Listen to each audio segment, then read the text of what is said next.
झील के किनारे पर है। ये वो झील है जहां पर चंद लम्हात के बाद G20 का इजलास शुरू होने जा रहा है और इजलास के पेश नज़र श्रीनगर की क्या कुछ सरगर्मियां हैं वो थोड़ी देर में हम आपको ज़रूर दिखाएंगे। लेकिन पॉलिटिकली इसको कैसे देखा जा रहा है, कुछ सवालात हैं, कुछ जवाब ढूंढने की कोशिश करेंगे, क्योंकि फॉर्मर चीफ मिनिस्टर्स की बात करें या जो इस वक्त प्रेजेंट पॉलिटिकल सिनेरियो में पॉलिटिशियंस हैं वो लगातार सवाल उठा रहे हैं और ये पूछ रहे हैं कि एक ओपन प्रेजेंट बनाया गया जी G20 के नाम पर और स्मार्ट सिटी के नाम पर शहर को अफगानिस्तान बनाया गया है। क्या वाकई तौर अफगानिस्तान है? एक नज़ारा आप यहाँ पर भी देख रहे होंगे कि क्या अफगानिस्तान है या कहीं और शहर का नज़ारा यहाँ पर दिख रहा है, लेकिन इस पर ज़रूर आएंगे। उससे पहले आपको बताते चलें कि हमारे साथ ज्वाइन किया है इस वक्त भारतीय जनता पार्टी की spokes person, national executive member और जम्मू कश्मीर कोर ग्रुप की मेंबर डॉक्टर दरख्शान अंद्राबी साहिबा ने। बहुत बहुत शुक्रिया डॉक्टर साहिबा ज्वाइन करने के लिए जी। बड़ा इंपॉर्टेंट इवेंट होने वाला है, पूरी दुनिया की नज़रें इस वक्त जम्मू कश्मीर पर है और ये झील जो आपके बैकग्राउंड में है ये हिस्ट्री बनाने जा रहा है एक बार फिर। पहले हम देख रहे थे कि हाई कमीशन आए 2019 के बाद, उसके बाद कुछ डेलीगेशंस आई, लेकिन हमेशा कंट्रोवर्सीज रही। लेकिन इस बार सब कुछ हटके है, G20 का टूरिज्म का ग्रुप का मीटिंग यहाँ पर हो रहा है। किस तरीके से भारतीय जनता पार्टी इस बड़े इवेंट को पहले देख रही है? देखिए, ये जहाँ तक इंटरनेशनल लेवल की बात है, जब हम बात करते हैं कश्मीर की या G20 की, इंटरनेशनल लेवल पे कश्मीर हमेशा रहा है और आज पहली बार ये प्रेसिडेंसी हमारे मुल्क को मिली है। उसके बाद आज कश्मीर में जब ये होने जा रहा है तो ये आप खुद देख रहे हैं कि कश्मीर आज बजाते खुद स्वर्ग नज़र आ रहा है, जबकि है ये, इसमें कोई शक नहीं है। लेकिन स्वर्ग को कब नर्क बनाया गया था ये भी पता ही नहीं चला था। अब वापस स्वर्ग बन रहा है, ये सारी दुनिया देख रही है। जबकि लोग बहुत बातें कर रहे थे, कह रहे थे कि अब यहाँ पे कभी अमन नहीं आएगा, खुशहाली नहीं आएगी, लेकिन अल्हम्दुलिल्लाह आज खुशहाली भी है। और जो ये G20 यहाँ पे हो रहा है, अब देखिए इससे पूरी दुनिया में एक बात चली गई कि जो इंटरनेशनल लेवल पे बात पहले हो रही थी कि यहाँ पे कभी फॉरेनर्स अब कदम नहीं रखेंगे, आज फॉरेनर्स माशाअल्लाह खुद आ रहे हैं और खुद उनको पता चल गया है कि यहाँ पे अमन है, हमें जाना चाहिए। इस जन्नत बेनज़ीर में, इस जन्नत कश्मीर में जाना चाहिए और देखना चाहिए ये नज़ारा एक बार अपनी आंखों से कि जन्नत कैसे होता है। डॉक्टर साहब, बड़ा इंपॉर्टेंट है, बीजेपी इसको बड़े हाई ग्राउंड पर लेना चाहती है, लेकिन बड़ा इंपॉर्टेंट ये भी है कि जिस तरीके से हम अभी पॉलिटिकली इसको देख रहे हैं तो इम्पॉर्टेंट ये है कि कुछ सवालात उठ रहे हैं और सवाल इसलिए उठाए जा रहे हैं कि जनाब ये जो पूरा सिस्टम है, जब G20 का ये इजलास किया गया है, दरअसल इशू ये है कि 2019 का जो डिसीजन है उसको रेक्टिफाई करने की कोशिश की जा रही है। इंटरनेशनल फोरम पर एक पैगाम देने की कोशिश की जा रही है, ऑल इज़ वेल, जबकि ऑल इज़ वेल नहीं है। दबे अल्फाज में स्टेट पॉलिटिकल लीडर्स इस तरीके की बयानात दे रहे हैं। देखिए, ऑल इज़ वेल ये तो अब मानना पड़ेगा, इसमें कोई दो राय नहीं है। All is well and all is always well इंशाअल्लाह, क्योंकि अब उनको बोलने के लिए कुछ रहा नहीं। उनके दौर में ये तो ख्वाबो ख्याल में नहीं था, कभी जहन में नहीं आई थी ये बात कि ऐसा हो सकता है, वापस जम्मू कश्मीर में अमन आ सकता है, यहाँ पे इस तरह से रोशनियाँ होंगी, जो श्रीनगर को दुल्हन की तरह सजाया जाएगा, ये कभी सोचा नहीं था उन्होंने और वो चाहते भी नहीं है। इसलिए अब जब ऑल इज़ वेल है, वो कहते हैं इसमें से क्या ढूंढे हम, कैसे बोले, अब तो दबे अल्फाज में भी बोलने के लिए कुछ नहीं है। तो इसीलिए उनके लिए ऑल इज़ वेल नहीं है, उनके लिए सारा ख़राब है, क्योंकि माथे पे शिकन है। वो ये देखना नहीं चाहते हैं कि सारी दुनिया देखिए आप किस तरह से चमक रहा है और कैसे इंटरनेशनल लेवल पे आज कश्मीर वही जन्नत बेनज़ीर बन गया है। और जम्मू कश्मीर में जिस तरह से बीजेपी या सेंट्रल गवर्नमेंट हमारी जो देख रही है, वो कश्मीर को अब खुशहाल देखना चाहती है। टूरिज़्म का आप देखिए फ़्लो है, टूरिस्ट्स का फ़्लो है और हर जगह अब ये 30 सालों के बाद, 35 सालों के बाद हमारी सड़कों पे रौनक है, हमारे गलियों में रौनक है, हमारे चेहरों पे रौनक है। अच्छा डॉक्टर साहब, क्या बीजेपी इसको एक्सपेक्ट कर रही है कि जिस बड़े कैनवास पर उसको लिया गया है उतना बड़ा फ़ायदा कहीं ना कहीं स्टेट को मिलेगा, और वो जो ब्लैक लिस्टेड हम अभी भी किसी स्टेट्स के अंदर एडवाइजरीज आई हैं कि वहाँ ना जाया जाए, वो कहीं ना कहीं हटती हुई इससे नज़र आएंगी? बिल्कुल, इंशाल्लाह आप देख लीजिए, अब तो कोई एडवाइजरी हमारे खिलाफ तो होगी ही नहीं, क्योंकि सारी एडवाइजरों का जवाब खुद ब खुद कल सुबह आप देखेंगे। ये आप रात का नज़ारा, जन्नत का नज़ारा देख रहे हैं। सारी एडवाइजरीज फेल हो गई है, क्योंकि जब अमन आता है, खुशहाली होती है, तो जो नेगेटिविटी होती है वो खुद ब खुद ख़त्म हो जाती है। आप इस अंधेरे में भी रोशनी देख रहे हैं, तो इसलिए यानी कि पॉजिटिविटी है। और हमारी पार्टी या बीजेपी पूरे, जैसे आपने कहा, बड़े कैनवास पे ये देख रही है कि इसका फ़ायदा लोगों को मिलेगा, आम लोगों को मिलेगा। बाकी सियासत तो होती रहती है, लेकिन आम लोग यानी ये शिकारे वाले, हमारे होटेलियर, हमारा टैक्सी वाला, हमारा पोनी वाला, हमारे जो बेरोज़गार लोग हो गए थे, उनके पास खाने के लिए अब कुछ नहीं रहा था, क्योंकि 30 साल का एक जमूद था यहाँ पर, जो अब ख़त्म हो गया है। अभी हम देख रहे हैं कि डल के अंदर भी आवाज़ें आ रही हैं गाने की। रिवर फ्रंट पर हम गए थे, वहाँ पर भी देखा हमने कि वहाँ पर भी इसी तरीके की आवाज़ें हैं। तो क्या ये आवाज़ें कंटिन्यू रहेंगी, या ये सिर्फ एक सिंबॉलिक है G20 और उसके बाद फिर हुकूमत वही चीज़ दोहराएगी जो हम पहले देखते? इस पूरे ट्रैफिक निज़ाम से ये पूरा रोड जाम रहता है, बिलवाड़ चलने की तो बहुत दूर होता है। अभी तो सारा ऑन है, क्योंकि सारा सिस्टम ऑन रोड है। हम ये कहेंगे कि पैक जैम रहे रोड्स, ताकि टूरिस्ट इतने आ जाए यहाँ, हमें जगने मतलब चलने को जगह ना मिले। हम कहाँ चाहते हैं कि अब वो सुनसान राहें हमें मिले जो हमें 30 साल मिली। आज कोई कश्मीरी आपको ये नहीं कहता हुआ नज़र आएगा कि मुझे सुनसान राहें चाहिए। हम आज चहल पहल चाहते हैं, हमें सुनसान तो चाहिए ही नहीं। हमें हर होटल भरा हुआ चाहिए, हमें हर पिकनिक स्पॉट भरा हुआ चाहिए, हमें डल झील में, शिकारे में हर टूरिस्ट चाहिए, चाहे नेशनल लेवल का चाहे इंटरनेशनल लेवल का, हमें टूरिस्ट चाहिए। हमारे जो ये हाउस बोट है, ये कोई खाली नहीं रहना चाहिए। हम तो वो चाहते, कौन चाहता है अब फिर से सुनसान राहों पे चलने को? हमें सुनसान राहें नहीं, हमें ट्रैफिक जैम चाहिए, और वो भी टूरिस्टों का, इंशाअल्लाह। अच्छा डॉक्टर साहब, बड़ा इंपॉर्टेंट है, जब सयाहत की हम बात करते हैं तो जम्मू कश्मीर एक अट्रैक्टिव प्लेस है, हर कोई आना चाहता है। लेकिन पिछले 1.5 महीने से जो हम देख रहे हैं कि आप दुबई जाना बड़ा आसान है, लेकिन कश्मीर आना बड़ा मुश्किल है, क्योंकि हालात आपके सामने है कि जो एयरलाइंस का मामला है, और इस पर लगातार खामोशी भारतीय जनता पार्टी की स्टेट में भी और सेंट्रल गवर्नमेंट की तरफ से भी बड़ी खामोशी है। कोई इस पर बात नहीं हो रही, जबकि लेफ्टिनेंट गवर्नर साहब और खुद पार्लियामेंट की स्टैंडिंग कमेटी की एडवाइजरी में भी ये कहा गया था कि हम इसको स्ट्रिक्टली देखा जाए, तब जाकर यहाँ टूरिज्म प्रमोट हो सकता है। यानी जब एयर फेयर बहुत हाई हो रहा है, यानी दुबई जाना आसान है, वो तो हो सकता है। कश्मीर तो अब पैराडाइज है ना, इस पे आना मुश्किल कैसे होगा? इस पे आना ज़रूरी, लाजमी हो गया है। अब जो आपने बात कही, हमने लाइटर वे में कह दिया, एयर फेयर का हमेशा रहता है। आप विंटर में देखिए, तब भी ये होता है।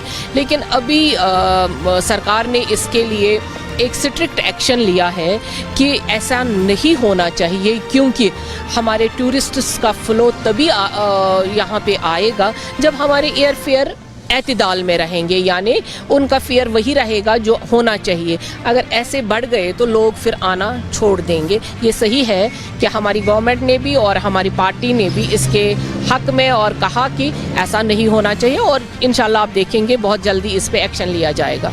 अच्छा जी, ये तो टूरिज्म वाली बात हुई, लेकिन पॉलिटिकली क्या एक्सपेक्ट करेगी जम्मू कश्मीर की आवाम? कहा जा रहा कि एक मेजर डिसीजंस हैं जी जो इसके बाद आने हैं, मेजर डिसीजंस हम देखेंगे जी इसके बाद जो आएंगे। क्या एक्सपेक्ट होगा पॉलिटिकली G20 के बाद? पॉलिटिकली हम अब यही चाहते हैं कि हम अब तो अमन की तरफ ही बढ़ गए हैं ना। अब आप हर एक चीज़ जो पॉलिटिशियंस चाहते हैं या पॉलिटिकल लेवल पे होना चाहिए, वो आपके सामने G20 के बाद ही आएगा, और वो भी हम ऐसे ही देखेंगे खुली आंखों से। जो बाकियों को नहीं दिख रही है हकीकत, वो हकीकत ऐसे ही आया हो जाएगी कि आंखें खुली की खुली रह जाएंगी। ये भी तो इल्ज़ाम है बीजेपी और लेफ्टिनेंट गवर्नर पूरी एडमिनिस्ट्रेशन पर कि बातें बहुत हैं, सरमायाकारी इन्वेस्टमेंट के नाम पर 3 साल से सिर्फ बातें हुई, ग्राउंड जीरो पर कुछ नहीं हुआ, और यही यहाँ पर पर भी हो रहा है कि सयाहत के नाम पर G20 को किया करने की कोशिश है, लेकिन at the end of the day होना उतना ही है जो प्लेयर्स ने काम किया होगा। क्या बताएं अब, किसकी ज़ुबान बताएं? हम अब कश्मीरियों की ज़ुबान बताते हैं कि कश्मीरियों के दिल में आज वालिहाना इश्क जो हो गया है G20 से, वो आप देख रहे हैं। आप अभी हम गए, कहीं पे गए थे, वहाँ हमें जगह नहीं मिली कि हम वहाँ पे बात करें। अभी हम यहाँ आ रहे हैं और आप देखिए कि गर्दिश हमेशा रहती है और अब वो जो पुरानी बातें थी वो ख़त्म। That was our past, that was our history. Now future जो है हमारा वो इतना खूबसूरत होगा कि हमें फ्यूचर जनरेशन को आगे बढ़ाना है, उसके लिए ये सारा काम हो रहा है। ये जिस तरीके से प्रमोट मैं देख रहा हूँ, होर्डिंग्स देख रहा हूँ, हर तैयारियाँ हो रही है टूरिज़्म को लेकर ही, और टूरिज़्म वर्किंग ग्रुप का ही इजलास यहाँ पर है। लेकिन जब हम बेसिक इंफ्रास्ट्रक्चर की ओर देखते हैं तो आज के दिन में जम्मू कश्मीर के पास उतना बेसिक इंफ्रास्ट्रक्चर नहीं है जिसको हम ठोक लगा कर कह रहे हैं कि भैया आप इंटरनेशनल आइए, हाई एंड टूरिस्ट आइए, आप हमारे पास रहिए। पहलगाम जाएंगे तो आपके पास इंटरनेट शाम को नहीं मिलेगा। आज के दिन की भी सिचुएशन ये देखिए बिस्मिल्लाह करके, और क्या है बात आज, हाँ हर एक टूरिस्ट आना चाहता है। हाँ, ये जो 30 साल का 35 साल का गैप हमें लगा इशफाक साहब यहाँ पे, उसने हमसे बहुत कुछ छीना है, बहुत कुछ हमसे रह गया है। हम जो बात आज कर रहे हैं ये 30 सालों में किसी ने नहीं की, और 30 साल का गैप बड़ा होता है। और ये 30 सालों में हमने जो मुसीबतें देखी हैं वो इन 3 सालों में अभी जो भरपाई हो रही है अल्हम्दुलिल्लाह बहुत अच्छी हो रही है। और ये आप देख रहे हैं ये 3 सालों का कमाल है। सवाल वही है ना कि इंफ्रास्ट्रक्चर बना क्या, अगर गिनने पे आए तो इंफ्रास्ट्रक्चर क्या है हमारे पास टूरिज्म सेक्टर में? 30 साल का गैप है, उसमें तो हमारे पास जो था वो भी छीना गया। अब जो हम कोशिश कर रहे हैं, हमारी गवर्नमेंट कोशिश कर रही है, LG एडमिनिस्ट्रेशन, प्राइम मिनिस्टर साहब कोशिश कर रहे हैं कि यहाँ पे वाकई वो चीज़ बने जिसके लिए कश्मीर। इस साल में वो टेन्योर भी है जिसमें बीजेपी इख्तिदार के अंदर। ओहो, 2.5 साल हमें मुश्किल से दे दिए, कुछ भी नहीं दिया तो तबाही। साल वो, और उसके बाद LG साहब और लेफ्टिनेंट गवर्नर साहब डायरेक्टली कंट्रोल कर रहे हैं। अभी तो आप ये देख रहे हैं, ये अमन और ये खुशहाली या रात के इस तारीखी में जो आप जन्नत का नज़ारा देख रहे हैं, रोशनियाँ देख रहे हैं, ये तो हमारा ही कमाल है ना, ये अल्लाह का करम है, ये तो कमाल है हमारी एडमिनिस्ट्रेशन के, हमारे सरकार का। अदरवाइज कहाँ हम डाल के किनारे आज आपके साथ ऐसे रूबरू बात करते। क्या ये कंटिन्यू रहेगी ये चमक दमक? ये एक बड़ा इंपॉर्टेंट फैक्टर है क्योंकि एप्रीहेंशन से सब लोगों को ये चमक दमक अब कायम रहेगी। अब इसमें कभी भी वो अंधेरा नहीं आएगा, उजाला है, उजाले की तरफ जा रहे हैं। और इंशाअल्लाह आप देखिए हम इसी मिट्टी के दोनों हैं और ये मिट्टी सोना हमेशा है। और आप देखिए कि अब कभी वो उदासी हमारे चेहरों पे नहीं आएगी। ये नज़ारे खुद बता रहे होंगे कि हम विदेश में नहीं बल्कि देश में हैं, और देश के उस हिस्से में हैं जो कल तक आतंकवाद से ग्रस्त था। हर तरफ से गोली बम और बरसात हो रही थी, लेकिन आज कुछ अजब नज़ारा है। और रात हो रही है, लेकिन रात होने के बावजूद भी जिस तरीके का नज़ारा हम लाल चौक के पोलो इलाके में आपको दिखा रहे हैं, ये देखने लायक है। क्योंकि इसमें अभी आप देखेंगे कि एक नई रिनोवेशन हुई है, एक नए अंदाज में काम करने की कोशिश की गई है, लाइटिंग की गई है, और लोग भी खुलकर अब आहिस्ता आहिस्ता करके बाहर आना शुरू हो गए हैं। और क्या इसे हम नॉर्मलसी की साइन माने, एक बड़ा सवाल ये है। और इस सवाल के लिए बीजेपी के पास दोबारा चलेंगे।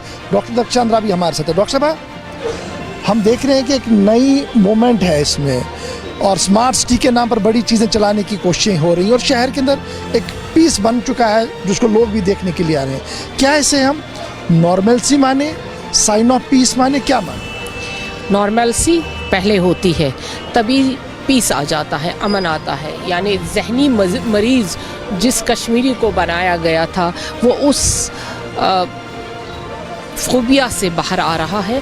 और आज आप लंदन में नहीं बल्कि लाल चौक के पोलो व्यू में हैं, और हम आपसे बात कर रहे हैं। ये रात के 10 बजने को आ रहे हैं, और यहाँ पे बाज़ार रौनक ये बता रही है कि कश्मीर अब जन्नत बन गया है, अमन आया है, खुशहाली की तरफ हम बढ़ रहे हैं। और हमें अब खुशहाल रहने दीजिए। हम उन लोगों से कहेंगे जो हमें खुशहाली में देखना पसंद ही करते हैं। क्वालिटी में नंबर 1 कहने से नहीं, साबित करने से होता है, दिलों में और लैब में। लैब टेस्ट में दाग मिटाने और चमकती सफेदी में फेना सुपर वॉश इज नंबर 1। फेना की खुशबू मुझे ज्यादा पसंद है। क्वालिटी में मैंने फेना को बेहतर पाया। कंज्यूमर रिसर्च में 80% ने दिल से फेना को नंबर 1 पाया है, इसलिए फेना ही। पीछे से fielder catch one handed. Yes, अपनी टीम जीत गई। और मेरी भी। जीत विन पे गेम प्रिडिक्ट करें और जीतें लाखों के इनाम। Sign up today and play any time anywhere. क्या अब भी घुटनों के दर्द से परेशान हैं? सुहाना अस्पताल करता है घुटने बदलने की सर्जरी रीजन के पहले ऑटोमेटिक रोबोट के साथ, जो पेशेंट की सुरक्षा का रखता है पूरा ख्याल। आज ही मिलें सुहाना अस्पताल में रोबोटिक नी सर्जरी के माहिर सर्जन और डॉक्टरों की टीम से। सुहाना अस्पताल, सेक्टर 77 मोहाली, 76500555।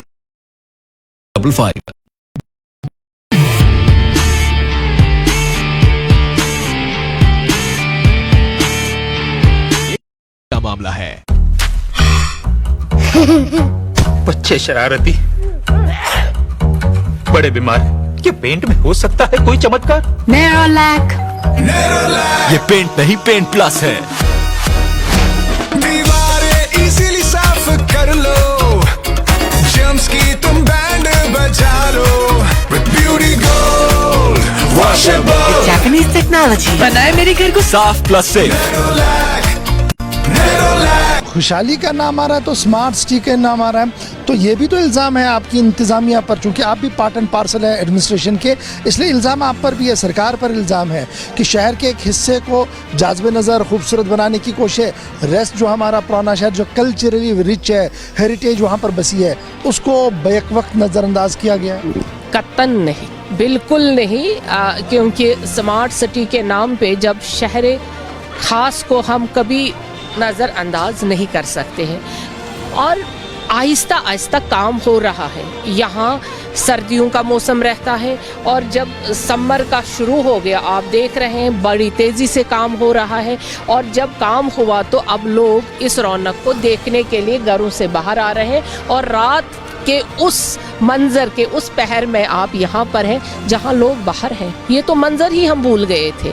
और रही बात जो आपने फरमाया कि वहाँ पर जो आउटस्कर्ट्स हैं वहाँ पे भी काम जारी है, और वक्त लगता है किसी भी खंडर को नए सिरे से तामीर करने में, आलीशान बंगला बनाने में।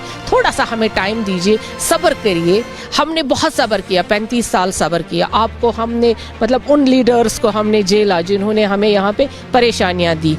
आपने हमें सिर्फ अभी 3 साल ही दिए हैं, और 3 सालों में अभी कुछ महीने हमें दिए हैं जिसमें हमने आपको बता दिया कि खुशहाली वापस आ सकती है। जब हम नेशनल कॉन्फ्रेंस को देखते हैं, पीपल्स डेमोक्रेटिक पार्टी को देखते हैं, तो वो लगातार ये बता रही है कि जनाब कुछ तो बताएं ना कि बदला क्या है, कुछ नए प्रोजेक्टों का नाम लें जो कंप्लीट किए गए हों।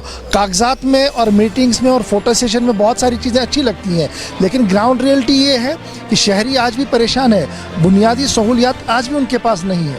माशा अल्लाह, ये किसने फरमाया है? उनको अगर हम अभी बुलाते यहाँ पे, वो भी हमारे साथ वॉक टॉक कर लेते, और उनको हम बताते कि हमने क्या दिया है, हमारी सरकार ने क्या दिया है, और हम अभी जो ये खुशहाली का माहौल है ये तो हमने ही लाया है ना, रब के करम से हमारी गवर्नमेंट ने लाया। हमारे प्राइम मिनिस्टर साहब ने जो बताया था, हमारे होम मिनिस्टर साहब ने जो कहा था, वो तो आप वाकई देख रहे हैं। ये तो कोई मसनूई चीज़ें आपके सामने नहीं है, मसनूई बातें उनके पास अब रह गई। हमने पहले भी बताया, that was our past, future is this. अच्छा, अगर सब कुछ ठीक है तो बड़ा सवाल तो ये भी है कि क्या जम्मू कश्मीर को इलेक्टेड गवर्नमेंट मिलेगी G20 के बाद?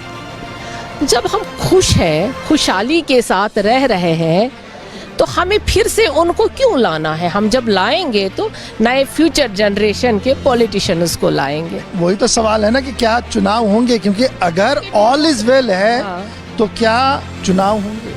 डेमोक्रेसी में तो प्रोसेस इलेक्शन का होता है, और ये प्रोसेस इलेक्शन कमीशन करता है, और वो ऑटोनॉमस बॉडी है, और ऑटोनॉमस बॉडी पे किसी का जोर नहीं चलता है। जब ऑटोनॉमस बॉडी को लगेगा कि अब सारा हमारा इलेक्टोरल रोल पूरा हो गया है, तो हम इंशाअल्लाह इलेक्शन भी करेंगे। तो उसमें तो कोई दो राय नहीं है। हमारी गवर्नमेंट ने कब कहा कि इलेक्शन नहीं होंगे? नहीं होंगे और इलेक्शन कमीशन ने करवाना, ये अलग अलग चीज़ें हैं। लेकिन जो पिच होना चाहिए था वो pitch political party specially BJP से नहीं है, नज़र आ रहा है। सिर्फ एक लगातार आपके पार्टी हेड बता रहे हैं कि सरकार हमारी बनेगी, लेकिन सरकार बनाने के लिए वोट कब पड़ेंगे? अभी ग्राउंड जीरो पर क्या डर सता रहा है जो एंटी इनकम्बेंसी कुछ बीजेपी के लिए है जम्मू प्रोविंस के अंदर? ऐसा तो कुछ है ही नहीं। अब जो बैठे हैं पिछले 9 साल से, उनको तो कुछ ना कुछ बताना है, कुछ ना कुछ कहना है। लेकिन हम ये चाहते हैं पहले अमन आए, खुशहाली आए और तरक्की आए। फिर ये तो तजाद नहीं है कि अभी आप कह रहे थे अमन आ गया, अब आप कह रहे हैं ना अमन आए, तो फिर क्या हम ये माने कि अमन आया है या अमन आने वाला है? नहीं, अमन आया हुआ है और इसमें इलेक्शन भी आने वाले हैं और अब थोड़ा सा इंतज़ार करिए। 5 साल चले गए हैं, यानी शायद ही कोई स्टेट ऐसी हो जहां पर इस तरीके से लेफ्टिनेंट गवर्नर साहब या गवर्नर साहब 5 साल रहे, जबकि ऑनरेबल सुप्रीम कोर्ट की डायरेक्शंस भी है कि विद इन द 6 मंथ्स आपका जब पूरा सिस्टम ऑन रोल होना चाहिए। तो जम्मू कश्मीर को लेकर जो इतनी हसास रियासत है, एक तरफ से पाकिस्तान, एक तरफ से चाइना है, और हम इसको इस तरीके से ले रहे हैं, क्या ये लीगली फिट बैठता है बीजेपी के? बैटल फील्ड अब दोबारा नहीं बनाना चाहते थे, ना बनाना चाहते हैं। ये पास्ट जो था वो भी नहीं रहेगा।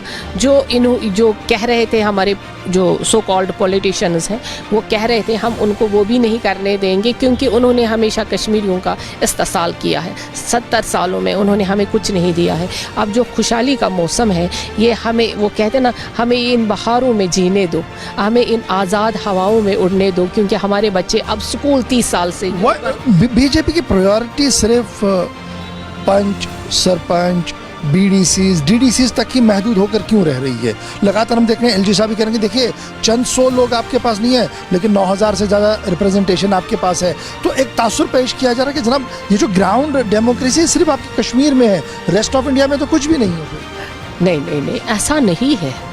देखिए, आपको हक है हमसे पूछने का, हम तो वो हक नहीं छीन सकते हैं, लेकिन जो हमारा हक है, हम कहते हैं आज़ाद हिंदुस्तान में कम से कम अब इस कश्मीर में हम आज़ाद फ़ज़ाओं में अपनी सांसें लेनी चाहते हैं। और रही पॉलिटिक्स की बात, पॉलिटिक्स यहाँ है, रहेगी, क्योंकि अभी आपने देखा DDC के भी इलेक्शन हो गए, चेयरपर्सन हर जगह है।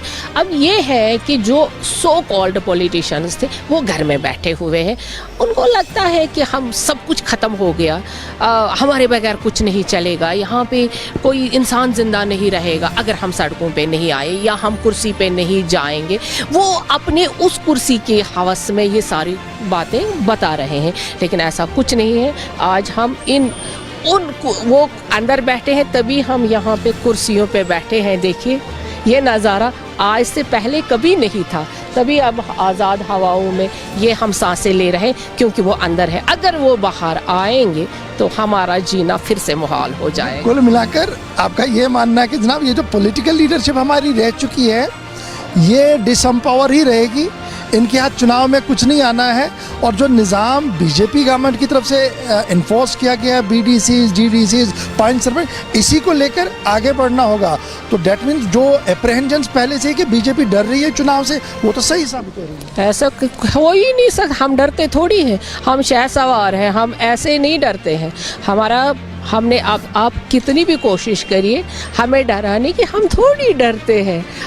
हम तो उस दिन पैदा ही नहीं हुए। हमारी सरकार, मजबूत सरकार, जब यहाँ पे भी हमारे इलेक्शन का बिगुल बज जाएगा, जो हमारी लीडरशिप कहती है, हमारी सरकार होगी, हमारा चीफ मिनिस्टर होगा। क्योंकि आप कोर ग्रुप के भी मेंबर है, तो उस लिहाज से ये बात बड़ी इंपॉर्टेंट है। क्या 2024 या 2024 के बाद? आप देखिए, जो ही सेंटर से बिगुल बजेगा, इलेक्शन कमीशन बिगुल बजाएगा, चाहे वो 24 हो या 24 से पहले हो, बट इलेक्शन हो जाएंगे। इलेक्शंस होंगे, ये तो बड़ी अच्छी बात है, लेकिन ज़रा थोड़ा सा और इस डेवलपमेंट की भी बात करें और बेरोज़गारी की भी बात करें। रोज़गार एक बड़ा मुद्दा है आज के दिन में। पूरे इंडिया के रोज़गार की बात करूँ और जब जम्मू कश्मीर की बात करूँ तो कंटिन्यूसली 2019 के बाद हमारा ग्राफ बढ़ा है, और आज के दिन में भी हम 27-28 पॉइंट पर आगे हैं, जो लेटेस्ट आंकड़े आ चुके हैं गवर्नमेंट की तरफ से, नॉन गवर्नमेंट ऑर्गेनाइजेशंस की तरफ से। तो ये जो रोज़गार वाला सवाल था, मोदी साहब ने जो हुकूमत के आने से पहले 9 साल पहले भी वादा किया था, आज भी हम देख रहे हैं। रेस्ट ऑफ इंडिया में क्या कुछ चल रहा है मैं उस पर नहीं आऊँगा, लेकिन जब मैं कन्फाइंड रहूँगा जम्मू कश्मीर की ओर, तो बेरोज़गारी बढ़ रही है। क्या ये बीजेपी की पॉलिसीज़ की नाकामी है? बिल्कुल नहीं, यहाँ पे बेरोज़गारी का अब मसला ही नहीं रहेगा, क्योंकि जो हमारी गवर्नमेंट का वादा है, एक तो सरकारी गवर्नमेंट में जो पोस्ट्स वैकेंट हैं उनको फिल किया जाएगा, वो जैसे गवर्नमेंट हमारी कह रही है। दूसरा, इंडस्ट्रियल रेवोल्यूशन की जब बात आती है कि इंफ्रास्ट्रक्चर बनने में तो 2 साल 3 साल लगेंगे। जब हम मल्टीनेशनल कंपनीज़ की बात करते हैं तो यहाँ के बच्चे कहाँ जाते थे? चंडीगढ़, चेन्नई या बाकी जगहों पे। जब वो खुद चलकर यहाँ आ रहा है तो बेरोज़गारी कहाँ रहेगी?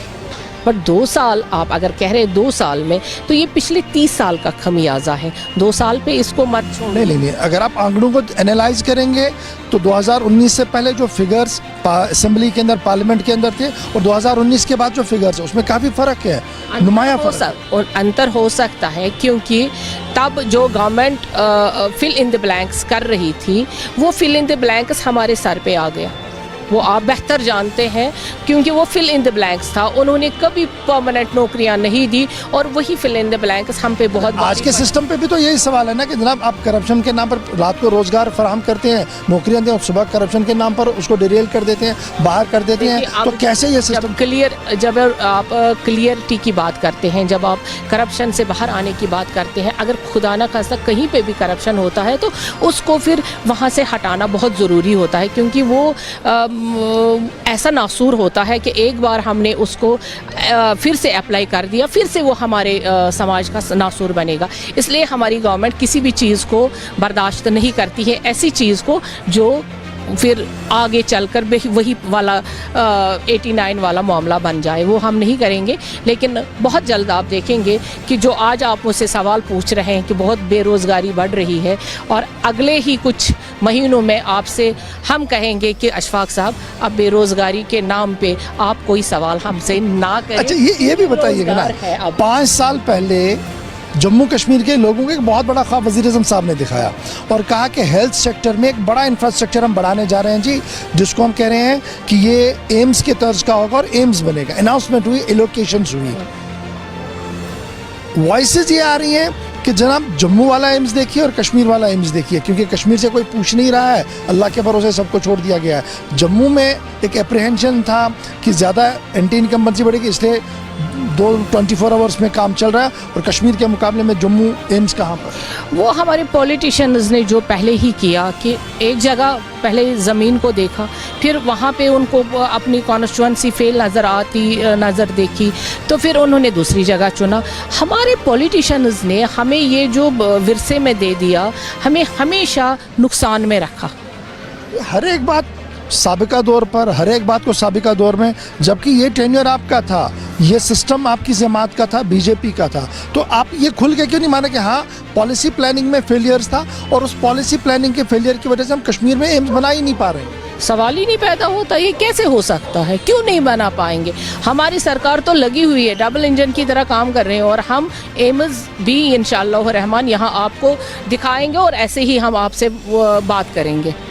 बहुत शुक्रिया डॉक्टर साहब। चलिए साहब, ये पोलो व्यू का मार्केट है, चलते चलते थोड़ी सी सियासत भी हमने की है, लेकिन चूंकि G20 है उसमें ये सारी बातें आनी है, सयाहत की भी बात आनी है, और सयाहत की बात जब आएंगी तो आप जब लेफ्ट राइट देखेंगे तो इस वक्त रात का समय है, तो देखिएगा जी किस तरीके से सिक्योरिटी भी अलर्ट है, लेकिन आम लोग भी कहीं ना कहीं इसके आगे पीछे चल रहे हैं, और साफ लग रहा है कि अभी रात के वक्त जब 10 बजे से ज़्यादा का वक्त हो गया है, लेकिन कहीं ना कहीं आवाम देखना चाहती है बदलाव को, और स्टेट एडमिनिस्ट्रेशन जिस बदलाव का नारा दे रही है, क्या वाकई तौर पर वो मिन्न अन हो रहा है? एक बड़ा सवाल है। इस सवाल में आपका अपडेट हमें चाहिए। तो उसमें एक आखिरी चीज़ जो बड़ी इंपॉर्टेंट है, चूँकि अब इवेंट शुरू होंगे, मिशन पर ऑलरेडी LG एडमिनिस्ट्रेशन लग चुकी है, सिविल सोसाइटी के साथ मीटिंग्स भी हुई है, हर एक डिपार्टमेंट ऑन टोज है। पॉलिटिकली क्या कुछ आउटकम होगा इसका? पॉलिटिकली एक बार मैं फिर जानना चाहता हूँ। पॉलिटिकली देखिए, हर चीज़ को पॉलिटिकली ना देखा जाए तो ज़्यादा बेहतर रहता है।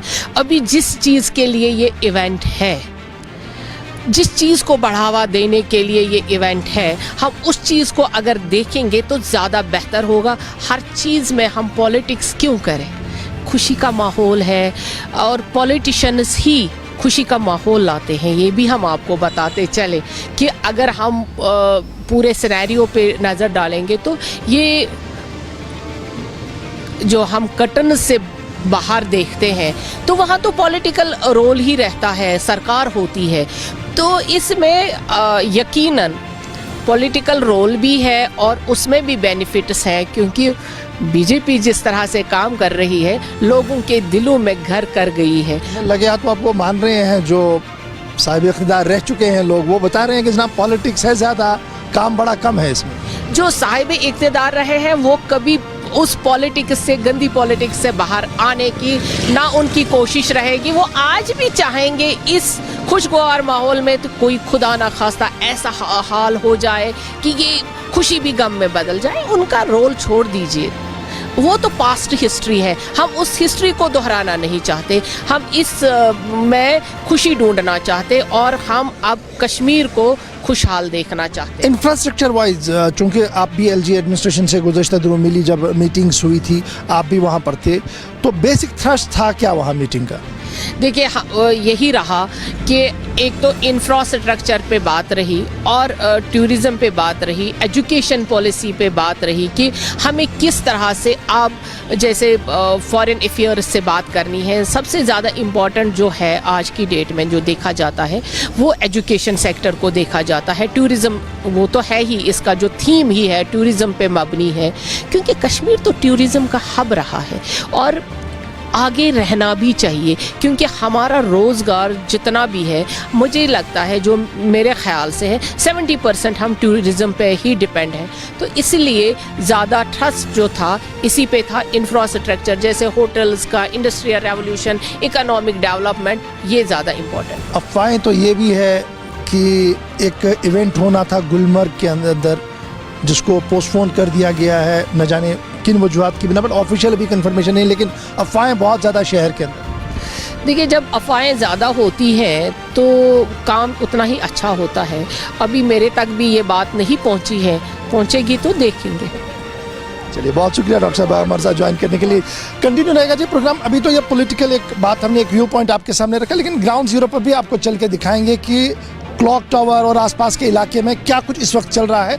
जब रात हो रही है तो क्या शहर के लोग सोए हैं या इंतज़ार किसी चीज़ का है कि कल तुलुए आफ्ताब जब होगा तो कौन सी उम्मीद लेकर वो नया आफ्ताब चमकेगा। बने रहिएगा हमारे साथ।